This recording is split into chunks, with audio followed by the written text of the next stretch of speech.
The Met Office has issued many warnings for Northern Ireland, Scotland, and Northern England for Monday, Tuesday, and Wednesday, which are all associated with Storm Bram.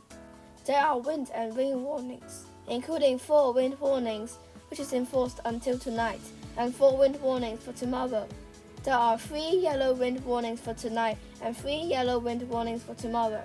There is an amber wind warning enforced from 4 p.m. today to 3 a.m. tomorrow, which is for the northwest of Scotland. The amber warning has a low likelihood and a high impact.